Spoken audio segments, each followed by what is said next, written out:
Yeah, so in the spring, at the time when kings go off to war, David sent Joab out with all the king's men and with the whole Israelite army. And they destroyed the Ammonites and they besieged Rabbah.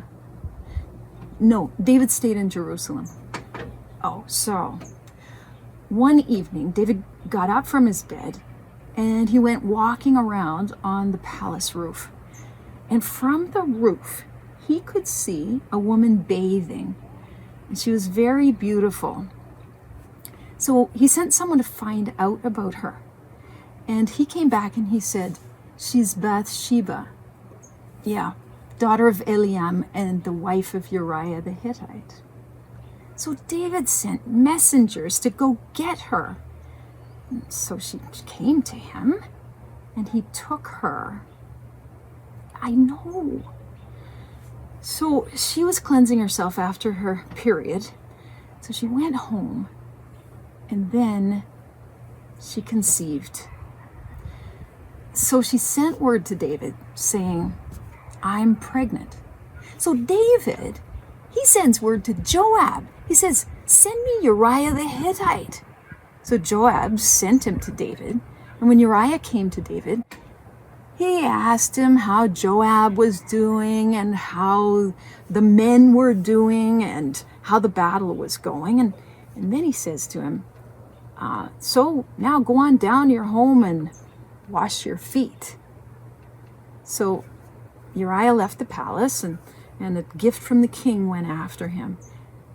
But Uriah went and slept on the steps to the palace with his master's men. So David was told. Uriah didn't go home. So David asked him, didn't you just come back from a military campaign? Why didn't you go home? So Uriah says to him, oh, my lord, the ark and Israel and Judah, they are all staying in tents. And my commander Joab and my lord's men, they're all sleeping out in open country. How could I come home and eat and drink and make love to my wife? As surely as you live, I will not do such a thing. See, I know, right?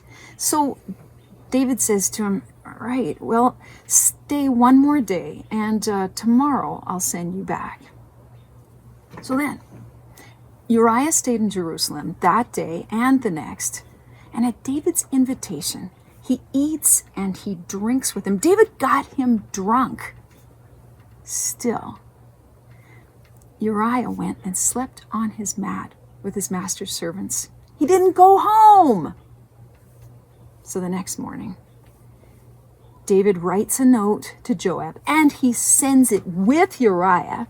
And in the note, he writes, put Uriah out front where the fighting is fiercest, and then withdraw from him so that he's struck down and dies. Yeah, I know.